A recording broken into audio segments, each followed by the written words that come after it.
one of the misconceptions about yoga is that anything goes, Mm-hmm. right? And that is so far from the truth. If yoga is about anything, it's about setting meaningful boundaries. Welcome to the Be It Till You See It podcast, where we talk about taking messy action, knowing that perfect is boring. I'm Lesley Logan, Pilates instructor and fitness business coach. I've trained thousands of people around the world, and the number one thing I see stopping people from achieving anything is self-doubt. My friends, action brings clarity, and it's the antidote to fear. Each week, my guests will bring bold, executable, intrinsic, and targeted steps that you can use to put yourself first and be it till you see it. It's a practice, not a perfect. Let's get started. All right, Be It Babe. I am so stoked for you to hear today's interview. Our guest today is actually a dear friend of Brad and mine, and he is a person we've quoted on the podcast before, and he's someone we said we have to get him on the pod, and guess what? We did it. And also, I can't believe this is the first time he's on the pod. I feel like there'll be a regular conversation because it's just really fun to hear him share his perspective, and he is an amazing yoga teacher, and this is as much of a yoga podcast as it's not a yoga podcast episode, because we talk a lot about what really is yoga and what does it mean to have a yoga practice and what is it trying to teach us. And if you think you know what yoga is, I'm going to challenge you to listen, because I think it's really easy for us to have been fed something that's not and then not realize like the amazing benefits that it has. And so I'm not going to say any more because this episode is just one of my favorite. It's going to go hands down in one I'll quote in the future. And I knew that when I brought him on, I just knew that we would have an amazing conversation, and this is hopefully going to entertain, educate, and inspire you. So here is Anthony Benenati. All right, babe, I'm really excited. This person is actually a dear friend. Like, I know I've said that about some guests, but usually they're a dear friend of like a couple moments. This person I've known for like 10 years, and Brad has known much longer. He's been a regular in our lives. Anthony Benenati, you are one of the best yoga teachers I know, but also so much more than that. Can you tell everyone who you are and what you rock at? Well, first of all, thank you for having me on. What an honor.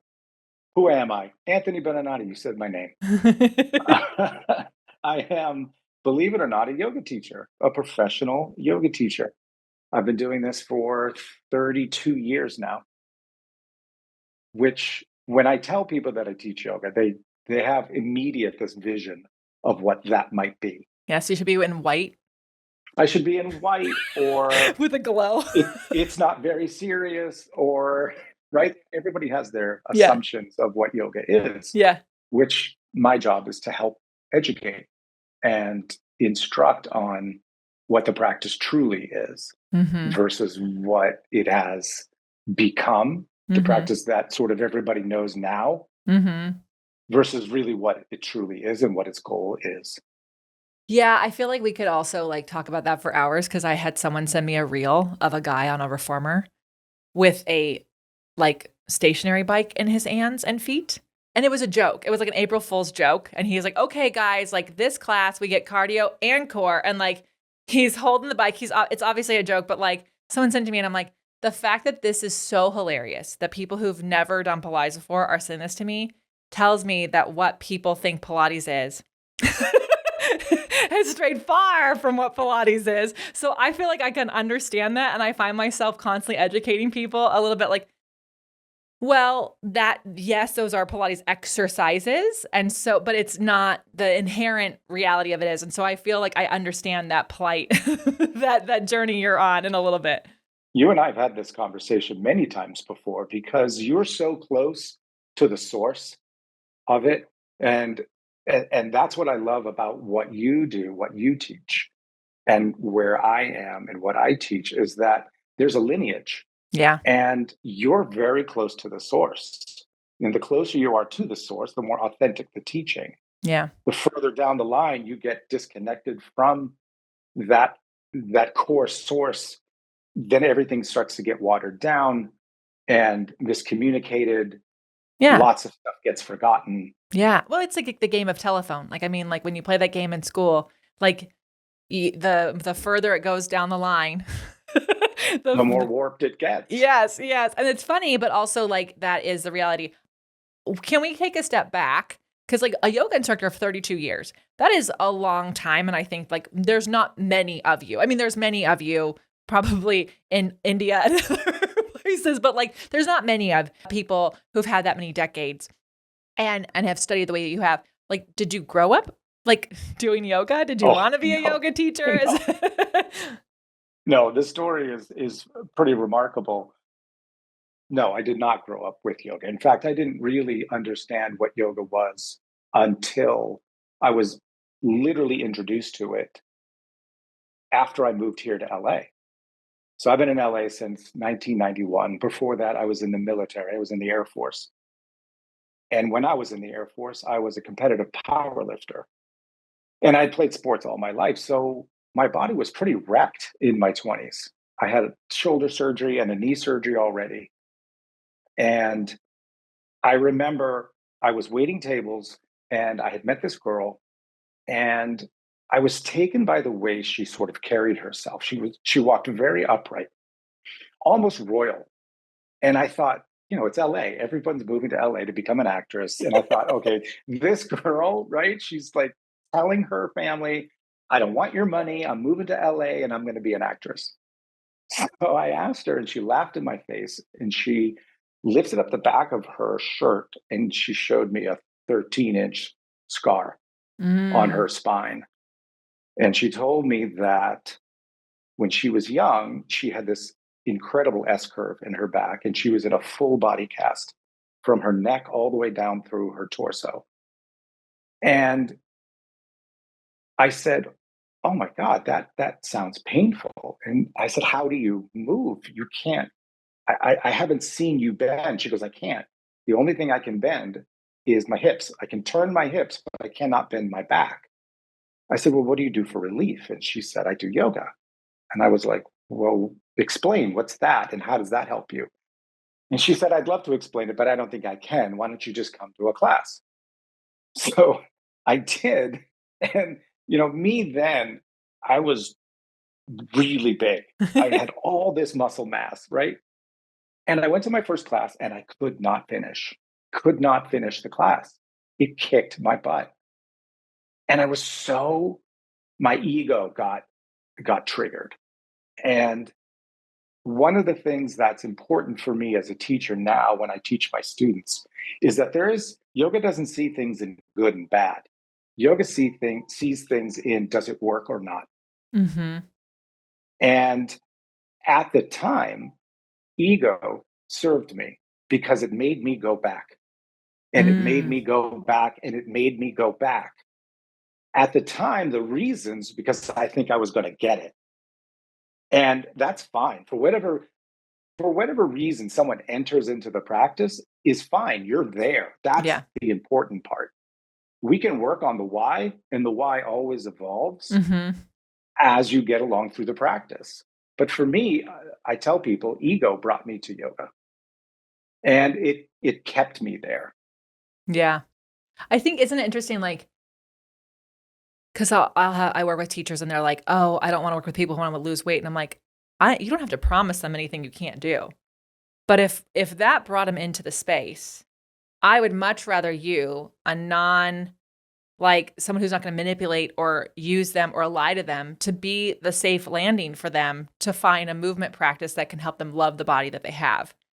So I'm not here to be like, I won't take you if you want to lose weight. I'll just say, here's the science of weight loss. Mm-hmm. Here's how I can fit in. And here's how I don't, but this is what we can do together. Mm-hmm. And like building that trust. And if that's what brought them in and that's what got them to keep coming in the beginning, but then they stay coming because of how it makes them feel. And then they become a person who doesn't worry about that because they actually care more about how they feel than what the scale says. Like, to me, that's kind of like that same thing. Like, I think too often people are wanting to turn away that negative energy in air quotes because that's not what something is. But really, it's like we don't get to decide how people come to us. Right. All we can do is like kind of be a space for them to evolve and learn what they want, what they're here, what we can teach them. Yeah, I'm glad that you said that. I'm glad that you said to create the space, because that's exactly what it is, isn't it? It's like we want to create a safe space for them to explore them Yeah. and not come in with this bunch of judgment that I'm putting onto them so that they feel uncomfortable. I want them to feel as comfortable as they can. Starting anything new is difficult. We all know that. Let's not make it harder. Yeah. Yeah, I also like that you said there's like there's not bad or good. I And said, that's a radical idea for people. oh yeah. In the West, we are programmed. This is good and this is bad. Yeah. I can even hear, you probably hear this in your students' languages too. Oh, that's my bad side, Yeah. or I have a bad leg, or I have a bad shoulder. Yeah. And I'm careful with that, careful with the languaging. It's Yeah. not bad. It may be injured, it may be weaker, it may be tighter, but that doesn't mean it's bad. Yeah, and I there was a years ago, like years ago. I can remember where I was driving, but I can't remember the name of the podcast. I was in traffic on Sam City trying to get to Wilshire Boulevard. And I was listening to this podcast and they talked about how like we have to be mindful of how we talk about our body because our body is listening. And they have done studies that if you like say I gain weight, I'm someone who can't lose weight, like I'm fat, all this stuff. Those people who say that they actually have seen that they produce fat cells. Like that's what they do, right? Versus like they also like told people like, oh, you had this knee surgery. And the person goes, oh, I had knee surgery, so my knee is better. They didn't have knee surgery. They literally didn't give it to them. They just pretended. They put them under. They had controls. Don't worry, there's other things. But that placebo effect. what you tell your body like really does matter. And I studied with BJ Fogg, who's he wrote Tiny Habits, and he's really the leading scientist on habits that everybody has been stealing from. And not stealing is the wrong word. They probably study with him. But at any rate, he said there's no such thing as a bad or good habit. Everything serves you. Like the habits you don't like about yourself. If you don't like that you scroll on the internet, if you don't like that you binge watch Netflix, all the habits we have serve us. They provide something because your brain actually doesn't want to be around anything that causes judgment or shame. So it's seeking like, oh, like maybe it's comfortable for you it's soothing to just binge out and watch something. You get to avoid the other thoughts you have, or with certainty, which we all are looking for. And so he said, you can't ever say I have a bad habit or I don't want to have good habits. They're just all habits. And then there might be habits you prefer and habits you'd like to get rid of. Right. I think in the context of the yoga conversation, yoga would simply ask, do your habits serve you? And that's another way to say it, right? Whether it's good or bad, is it serving you? Yes. So maybe at the end of the night, you've had a really shitty night and you need a drink. And most people would go, oh my God, you teach yoga, you don't drink, right? There's another stereotype. Yeah. But does that drink serve you in that moment? Is it going to control you? Is it going to take over? No. May it take the edge off and allow you to process the things that you're going through? Sure. Are there other ways to process it? Yes, but not everybody can just be like, you know what? I'm super stressed and I'm just going to sit and meditate. That's not realistic. Yeah. Yeah. It's not realistic for somebody. You have to meet people where they are. Yeah. Yeah. And make the changes gradually. Well, that means you have to meet yourself where you are. Well, yes. That's so huge. You just mentioned something I thought it would be really good timing. Like, since there is the stereotype of what yoga is, especially in the West, especially in big cities. Well, actually, even now, because the way things work in rural areas, it's just franchises. So what is yoga really? Okay. How long is this podcast? We can have you back for another. We can split it up. Okay. Part 2. On its most basic level, yoga is a practice. Mm-hmm. It's been, well, the iteration that we know as yoga today has only been around a couple of 100 years. Prior to the last 5,000 years with yoga, yoga has been a ritual, a path, a practice to transcend the known or the physical, to transcend it. To instead of saying, I am my body, yogis back then would say, I am not my body. And then they would use the practice to try and extricate themselves from their body. So a free soul, you can think of it that way. The soul that inhabits me is limited by this physical boundary. And I'm going to use the yoga practice to liberate myself from this physical, literally prison, is how they thought of it. But things evolved, and as things do over hundreds and thousands of years, consciousness changes and societies evolve and mindsets change and even language changes. Yeah. So yoga now has become a physical practice to help the body and the mind connect. So there's a saying that if you heat the body to cool the mind, most people, they start thinking a lot when they stop doing.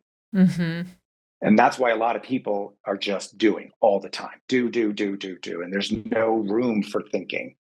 And then when they stop doing, all of these thoughts start coming up and they don't know how to deal with it. So they just start doing again. Right. Which is, I guess, a way of pushing things down so that you don't have to deal with it. Yeah. Yeah. Yoga gives us a invitation to try something else. Yeah. It's an invitation to be like, how does my body work? And how does it work better? Yeah. And not for the sake of the practice itself, but how is it going to help my life? Even if you do yoga every day, let's just say you do 30 minutes of yoga every day. There's 23 and a half other hours. What else are you going to do? Hopefully your yoga practice is serving that. Yeah.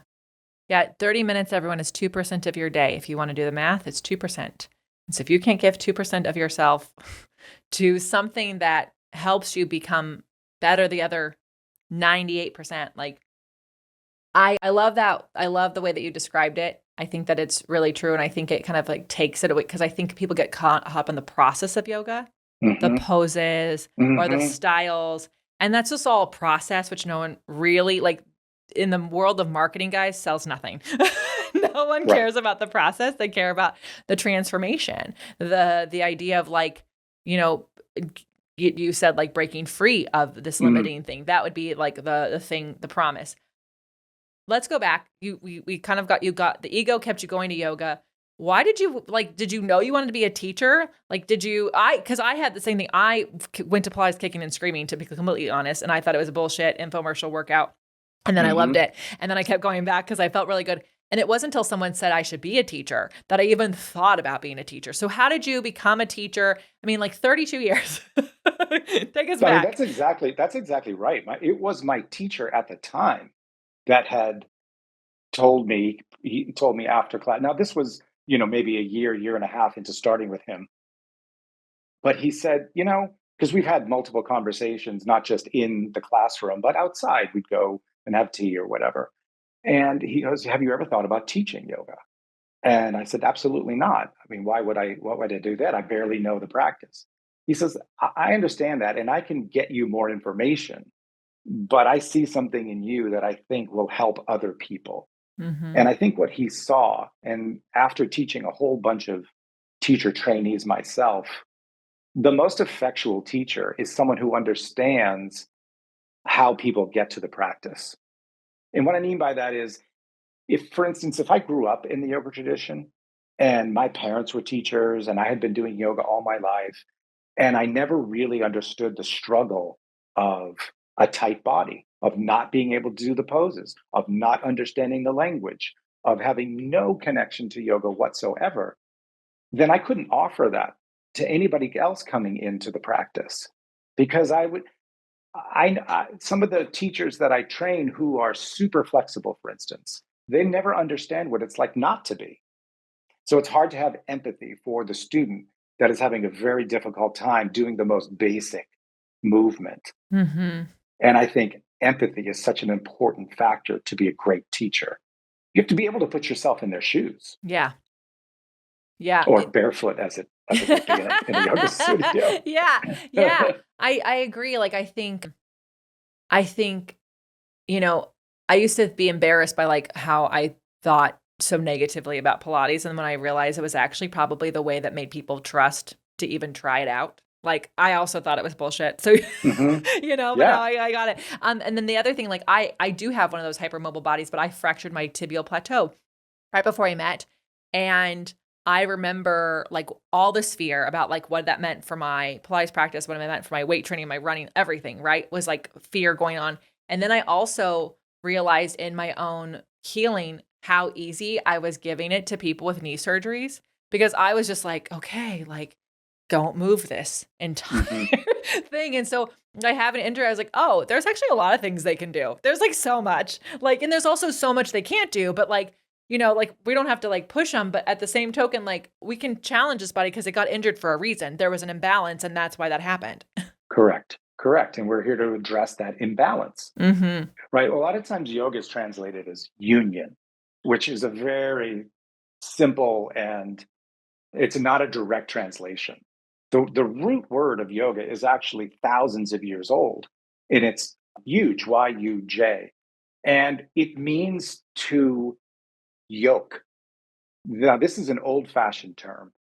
The yoke, when they used to yoke the horse to the cart or the ox to the cart. I'm And they nodding put because that, I did do the Oregon Trail, and that is where I learned yoke. okay, there you go. Perfect. So that's the image that I want people to have here. And it's very important because what you have, so yoga at that point becomes an action. It's a verb. It's not just a noun. What is it? But what is it doing? It's joining. But what is it joining? It's joining two different things, right? The cart and the horse. Now, alone, these two things serve purposes, don't they? But if you connect them, then you can do incredible things that neither one of these things could do by themselves. So in the yoga practice, we say 1 and 1 never equals 2. It always equals 3, because there's you, there's the thing, and then there's the thing you guys are creating. So it's you and Brad as individuals, and it's your marriage, which is a living entity. Yeah. And it has a life of its own. Yeah. And if you don't feed and nourish that third thing, not only will it die, but then you're broken apart again. Yeah. Yeah. You should become a counselor as well. What do you think after class is about? When people feel comfortable with you, they come after class and then they start telling you about deeper issues, right? Yeah. Things that, not the body, but the why that they're here. Why are they struggling? Why are they having a hard time? Yeah. I was actually listening to one of your previous podcasts this morning as me and my wife were taking a walk, Ashley, around the lake here. And we were listening, and it was the client or the person you had on that had stage 4 cancer. Oh, yeah. And I remember you said something, and it was very astute. You said that, well, you didn't know how many, and I looked it up. We have about 60,000 thoughts a day. And you said about 95% of them are negative. Yeah. Right? And it's true. It's like we have these same repetitive thoughts all throughout the day. And the majority of them, the vast majority of them, are negative or a repeat from the day before and the day before and the day before. And at what point do you start addressing this and start changing the narrative? Yoga is the invitation to start learning that that there is an issue first, and then the tools to change them. Yeah. So I love yoga as a verb, as an action, not just a thing. Like we can name it. And you can't just name it and make it yoga. You can't just put goats in the room and call it yoga. It's not. Yeah. I'm with you on that. I mean, like, because it's cute, everyone. And so don't at me. It is adorable. And if it gets people in, sure. But also, like, you're now paying attention to the goat. Not you, which is like another distraction that, I think it's really easy. People want to distract themselves from all that's going on. Like, first of all, you've been a teacher since the 90s. So in LA, which means your studio was around during lots of things. Like, I don't remember when like the riots were, if your studio was open, but then there was like 9/11. The riots were 92. So it was just after I got here. So I opened the studio in 99. So 9/11 happened for us, and that was a remarkable time. Obviously, the next Gulf War Yeah. happened, and lots of other things. And the studio became a community. It became Yeah. a place for people to go, even if they just wanted to sit and be in the room, let alone practice. I Yeah. remember the practice after 9/11. People just wanted to sit and gather and cry and talk and rage and not move. They didn't want to move their bodies. They just needed community. Yeah. They felt so detached. Yeah. I mean, I wasn't in a practice at the time, but I remember because we were in California, so you're so removed, but you're not. Hmm. And so like I can see how like your space can be that. And I think like it's so cool and also so big to have us to do a practice that can be so many things for people. It can be the community that they need, it can be the safe space that they share, and it can be a constant. Like it's there no matter when things are good or when things are bad. And we don't have a lot of those things, right? Like Right. there's not a lot of places or things you can do even when times are good and when times are Hmm. bad. And I know you're going to tell me about good and bad, but like, in the happier, joyful times versus like the sadder times. Right. Now we're in a really difficult time, Yeah. and we've been here before. Yeah. 2008, we were here. The last time this particular president was in office, we were here. And we go through these cycles, and they're not unlike other cycles throughout the history of life, and we will have more. And it's not always positive. It's not always happy. It's not always on the incline. Sometimes it takes a dip. And you and I both know that that's really where you're tested. You're Mhm. tested in the dips. You're never tested when things are great. Yeah. And you're never going to change when things are comfortable either. Change only happens when you're uncomfortable. Yeah. It's really true. One of my favorite things that you would bring up when we were in class is talking about like, you can't have love without hate, the equal Mm, opposite. And I was hoping you can like dive into that a little bit for us because I think I actually think since these several moments of 2008 and 2016 and now, it's really easy for people to not see good. And so mm, it makes me go like, "You guys, like, you're seeing all the hate. Like, are you recognizing its equal opposite?" But I also like, I think it's hard. I think people are always waiting for another shoe to drop as opposed to, mm. like, noticing when things are also going well. But anyways, I wanted to know if you could, like, just share a little bit about that because my listeners haven't heard that, and it was my favorite things, like, Brad brought up your, like, Saturday morning classes today in a call with people, and he said, like, there'd be, like, 50 people in this room, and, like, you would often bring that up, and it was always around the same time that, like, something not great was going on. We all just felt Mm. it, whether it was in the city or the world, and, like, you have to remind yourself of those things. It ties into the whole good and bad thing because it's a reframing of thought. Like you have to really reframe this idea that even if it's something that you don't like, it's serving something. So it's a basic function of physics. Like things wouldn't exist if it didn't have an opposite, right? You wouldn't know joy if you didn't know pain. You wouldn't know laughter if you didn't know sadness. You wouldn't have anything to reference it to. So your capacity to love is directly related to your capacity to hate, to feeling these negative, quote, negative feelings versus these positive. They're there to balance each other out. And it's the idea is that it's your choice which one you want to feed. You remember Star Wars, right? Think about the Force. The Yes. Force is this neutral thing, and it's how you choose to use it. They were all using the same force, but the lesson was, am I going to use this to help empower and further and engage, or am I going to use this for selfish and personal and destructive reasons? Same energy, how do you use it?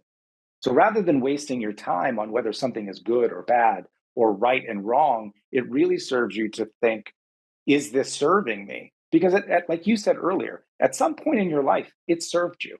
Yeah. Whether it was to keep you safe when you were a child, for instance, maybe you were in a really bad home life and you learned coping mechanisms. You learned, for instance, maybe how to shut it out, right? And how to go into your own cave, which is very easy for me to do. If things get too much, I tend to remove myself. and go back into this little cave. Well, you can't do that when you're in relationship. Well, you certainly can't do that for very long, right? You need tools. Like, yes, I need to go take 10 or 30 minutes to myself, but I'll be back. It's that communication Yeah. to let that other person know, I'm not leaving you. I'm not communicating with you, but I do need to take care of myself. So it's changing the languaging around this. So it helps me to think, for instance, this bad time that we're having right now, it's temporary. Now, temporary may mean years. Yeah, I know. I had a thing like a little mantra card that's like everything is temporary, and I'm like, and temporary does not mean 2 seconds, 2 That's minutes, 2 correct. weeks. Exactly. There is no time limit on temporary, Yeah. but it will end. Things always do. Things always change. But it was helpful to me to look at kind of life in that different way. I wasn't raised like that. I was raised as a Catholic, so it was always guilt and shame and right and wrong and very linear thinking, very black and white thinking, very dualistic. Instead of this idea that, maybe it's not so black and white. Maybe there is the gray. And I think we're all learning that extremism on either end is not the path. So far right or far left, we're Mhm. not going to get anywhere because we're isolating. Yeah. We have to find a way to start communicating again and finding common ground Mhm. and stop making other the problem. Yeah. Yeah. That's my, I think that goes on and off the mat. Don't look at your body as a bad thing. Don't look at it as something that you need to conquer or change or that somehow there's something wrong with you. How can I enhance myself? How can I make me who I am and everything that I am that may not be somebody else, but very unique to me? How can I make myself even better? A better version of me, Yeah. not somebody else. I don't have to be somebody else. I just have to be the best me I can be. Yeah. That makes me think of like I interviewed a happiness strategist and I was like, I was like, this is interesting because like like, can you be happy all the time? And she's like, well, of course not. She's like, and also No. like but she said your ability to be happy is directly related to how uncomfortable you can get. Like how Yes, comfortable with how uncomfortable you can get. Like, yeah. can you like what's your resilience? And she, and I think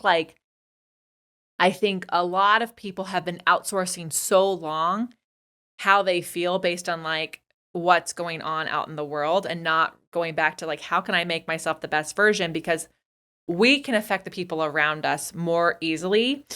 When you were talking about other, it made me think you guys Google the Heineken commercial. It's quite long, but they literally took like people of opposite extremes.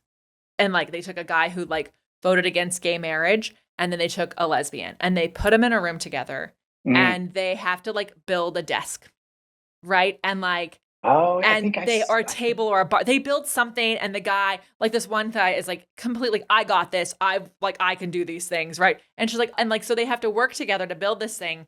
And like each person's strengths have to do it. And then they have to sit down and have a beer. And at the end, the people who like when they interviewed them before they met the person they're building with, it would be like, I don't understand transgenders. I think they have to know rights, blah, blah, blah, blah. And then they meet someone who's transgender, but they just built this desk together. And you watch this person go, well, let's have another drink.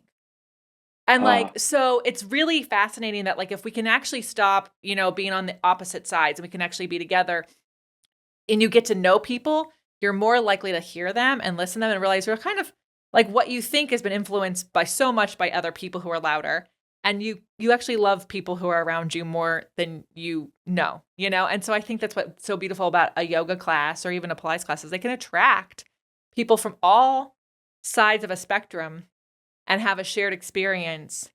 And, and the more they get to know themselves, the more ideally, and this maybe is the idealist in me, like they think about caring for others because they can. Because once you've taken care of you, you actually have the capacity to actually care about yeah, other people.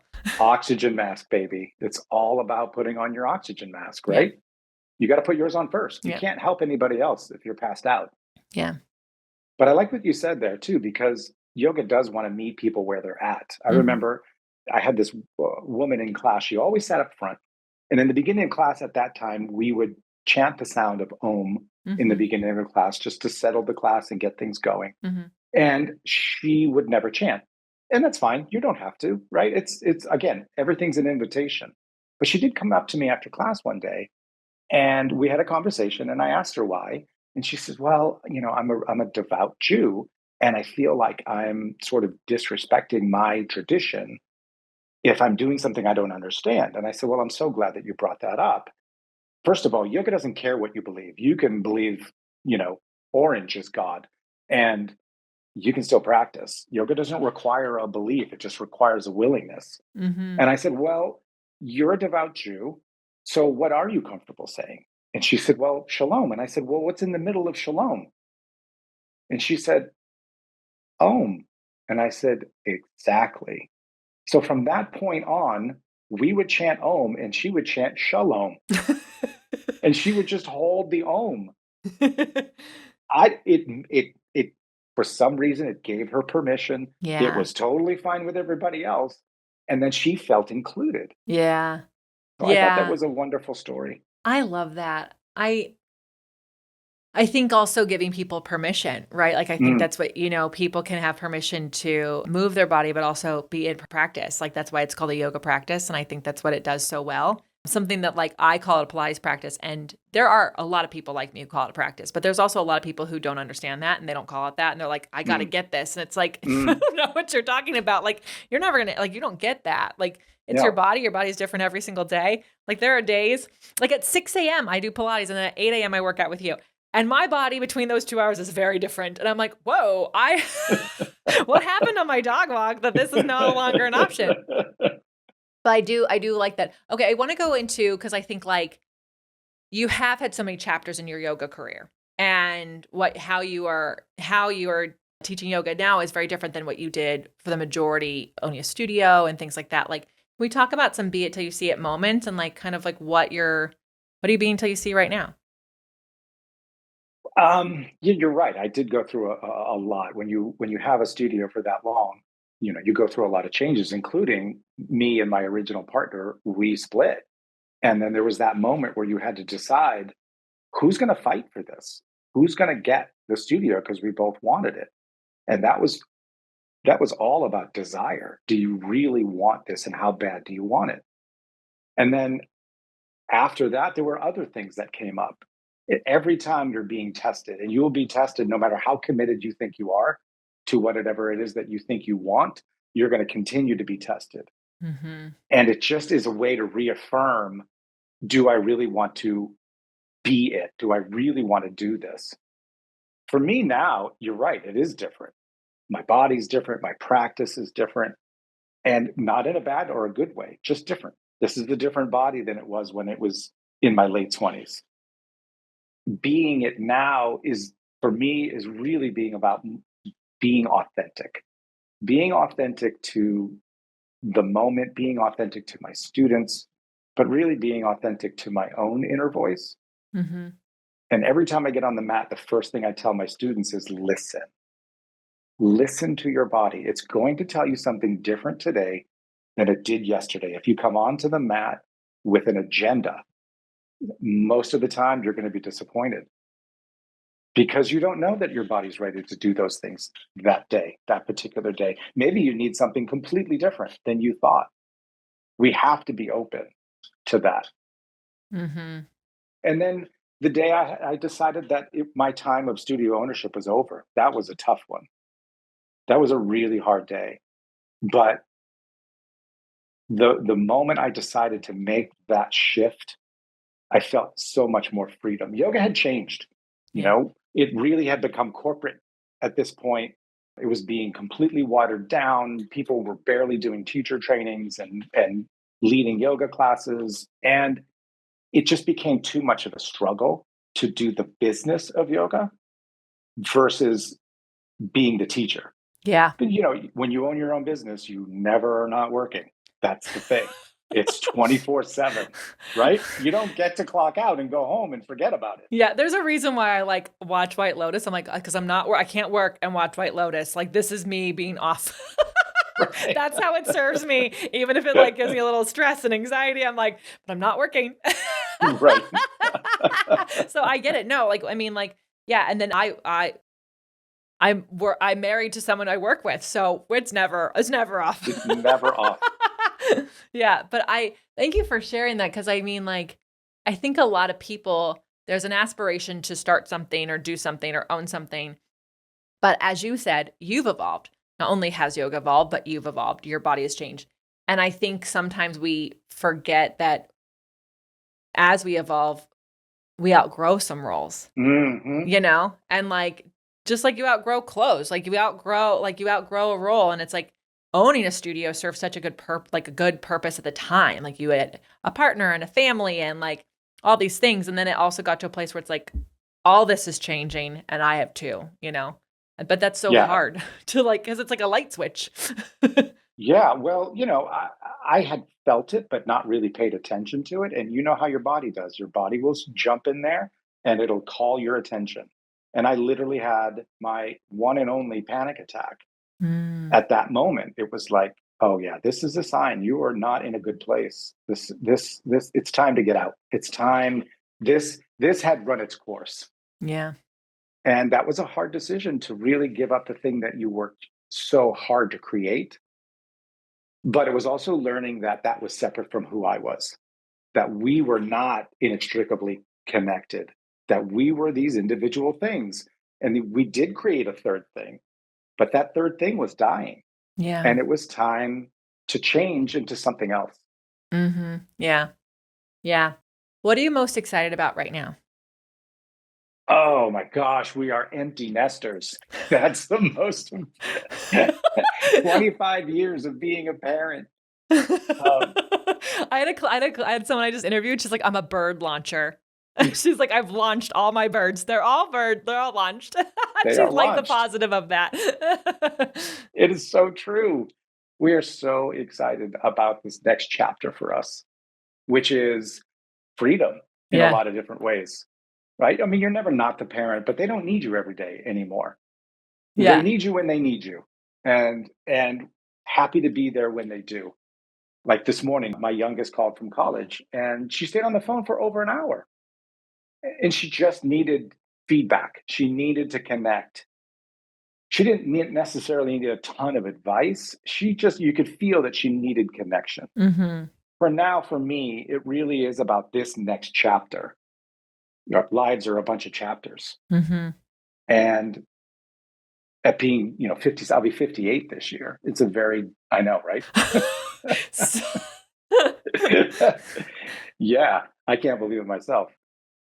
But this idea now that I can make choices solely for me or solely for us as a couple and not, oh my God, what are we going to do with the kids? And is this child going to come or are they not going to come? Or are we going to do this all together?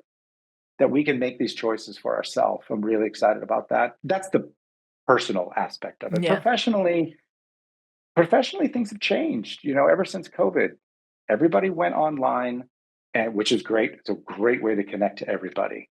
But I still feel the need to be in the classroom. Yeah. And we do those in-persons, and we do those yoga retreats, and we do those monthly workshops, just so that people can have that feeling of connection and community again.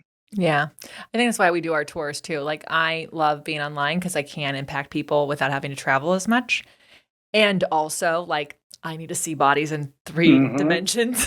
Right. How do you make an adjustment with somebody you can't see or touch? No, I'm literally going, so if I was there, I would hold your arms still.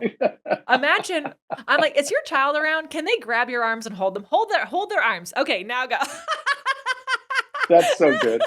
But like, I think that's why, like, I like the idea of, like, really reframing what's good or bad, because, like, I think it could be so easy, like, back before the pandemic, going, oh, online is terrible. You can't have those things. But Brad and I used to, like, call you, just be on the phone, because I was like, I can't handle the traffic. I can't, but I want you. So just be on speakerphone. and we'll mute ourselves and we'll be in Love it. But like when the pandemic happened, I was like, oh, I love this because now I can have access to the people. I don't live in the same town as you. And Right. Brad and I still get to have that practice with you. And I think, but also, yeah, we miss like actual hugs and actually seeing people. And you have to be more intentional. But I think I think then we are more intentional, So that's Yeah. also cool. Yeah. We really mourned the day you guys left. When we moved from LA to Las Vegas was during the pandemic, and we didn't actually have a mourning because nothing was actually happening in person. The more like it was a year and a half later when things opened back up and we were not part of the opening back up. That was like, so it was a delayed mourning, a delayed grief for us. Okay, obviously we're going to all catch up, guys. So we're going to take a brief break and find out how people can find you, follow you, do yoga with you. Great. All right, Anthony, where do you hang out? Like, are you on the Instagram, or is there just a simpler way? How can people do yoga with you or learn more about what you're doing? Where can they go? Well, they can go to my website, which is that'snotyoga.com. And of course, there's a story behind that because that's a pretty bold statement, which was intentional. One of the misconceptions about yoga is that anything goes, right? And that is so far from the truth. If yoga is about anything, it's about setting meaningful boundaries. So if you take a bunch of energy and you narrow it, you're going to increase the flow of that energy. Just think of water. Take a lake, narrow the boundaries, it becomes a river. Narrow the boundaries even more, it becomes a raging river. So most people think that if you limit their choices, then you're limiting their freedom. But I call it the Cheesecake Factory theory. Walk into a cheesecake factory and you sit down and they literally throw you down a book. And they're like, okay, what do you want? And you can have anything. The book is like an inch thick. And I just get overloaded because there's too many choices. I much prefer to go to a restaurant where they just print the menu that day and there's 6 things on it. And you can have this, this, or this. And I'm like, great, I'll have that. The narrowing of your choices actually gives you more freedom because you're constantly saying no to a bunch of things while you're saying yes to a limited amount of things, right? Like being in marriage, you're saying yes to Brad and no to everybody else. It's this process that continues throughout your entire day, right? What am I letting in? What am I consciously keeping away? Yeah. I love that understanding. I love that. So you guys, just so you know, because he didn't say it, but I'm just going to say it for him. Brad and I can do yoga online with this man. You can do it 3 times a week. I try to show up twice a week when I'm there. And Brad, we're getting him on the 8 a.m. wake up call. We're working on it. Getting him up early. Do you remember when he used to go at 6 a.m.? I think we have to remind him that he used to do 6 a.m. yoga. Absolutely. When the bed was further away from the studio was the thing. So you guys can do that. You can find that on that'snotyoga.com. You kind of just gave us a beit action item, but I just want to see like if there's any other bold, executable, intrinsic, or targeted steps people can take to be it till they see it. Okay. The triad, the triumvirate that we like to follow in the practice is desire, knowledge, action. Those are my beit moments. To break it down, you got to want to do something. Then you have to learn how to do it. And then you do it. This whole idea of just do it, that's not going to work. Just doing something without knowing how to do it can cause you harm. Doing something and you don't have the real desire to do it, you're not going to put your best effort in. If you do those 3 things in that order, you can pretty much do whatever you want to do. You've got to want to do it, you got to learn how to do it, and then you simply have to do it. And you have to commit to doing it over and over and over again to create that meaningful change. Those are my action items. And the thing is if you don't want to do it, don't do it. Yeah. That's the thing. And that's so freeing. You're exactly more freedom. And that's yoga's goal. Yoga just wants you to be more free. But that doesn't mean no boundaries. Yeah. It means establishing meaningful boundaries that are going to channel you in the direction you want to go. Yeah. And guess what, people? You can always change your mind. Yeah. And I think you can always change your mind. I mean, that is like, that needs to be on people's walls, because I find like, imagine if you never gave yourself permission to change your mind. The world might have lost a yoga teacher that day, because you would have had a panic attack and then a burnout. Like, you can change your mind on your schedule. You can change your mind on your goals. You can change your mind on a lot of things, and that is, for the perfectionists listening, that might be the hardest thing you learn. Yeah. I'm speaking to you, perfectionists. Yeah. Oh my gosh. Anthony, obviously I could talk to you for hours, and clearly Brad is like itching to walk in this room, you guys. So we got to let him in so he can say hi to his friend. But thank you for being here, and thank you for just sharing so much of your wisdom. I continue to learn from you always. I can't wait to learn more. Someday we're going to do a joint Pilates yoga. That is my dream. That is my vision. Let's do it. Maybe on the summer tour. Maybe you'll be our LA event. So you guys, let us know what your favorite takeaways were. Let Anthony know, and that's not yoga. Let the Beit Pod know, and share this with a friend who needs to hear it, because that's how everyone wins. We all can take away something from this, and I'd love to hear what yours are. And you know what to do. Until next time, be it till you see it. That's all I got for this episode of the Be It Till You See It podcast. One thing that would help both myself and future listeners is for you to rate the show and leave a review. And follow or subscribe for free wherever you listen to your podcast. Also, make sure to introduce yourself over at the Be It Pod on Instagram. I would love to know more about you. Share this episode with whoever you think needs to hear it. Help us and others be it till you see it. Have an awesome day. Be It Till You See It is a production of the Bloom Podcast Network. If you want to leave us a message or a question that we might read on another episode, you can text us at +1 310 905 5534 or send a DM on Instagram at BeItPod. It's written, filmed, and recorded by your host, Lesley Logan, and me, Brad Crowell. It is transcribed, produced, and edited by the Epic team at Diseño.co. Our theme music is by Ali at Apex Production Music, and our branding by designer and artist Gianfranco Cioffi. Special thanks to Melissa Solomon for creating our visuals. Also to Angelina Herrico for adding all of our content to our website. And finally, to Meredith Root for keeping us all on point and on time. I'm interviewing Anthony. Hi, Brad. Yeah, it's an interview right now. Oh, we're done. No, we're not done. You're just interrupting. We'll put this in the bloopers. Hi. He's coming twice, and I'm like, What's up, buddy? I wanted to say hi. Yeah, okay. Hi. All right, 1 second. Let me get his beat action. Okay, we'll talk.